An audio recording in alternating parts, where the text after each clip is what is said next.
Hello everyone, today we talk about how to fix the app of Drive. If we go to settings, then we click on apps. After that we search the app Drive and we click.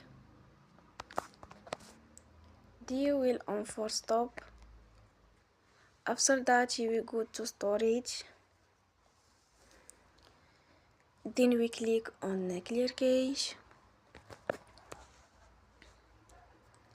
In the end, you will turn your Wi-Fi and you will turn again. Don't forget to support us by like and subscribe. See you next time and thank you for watching.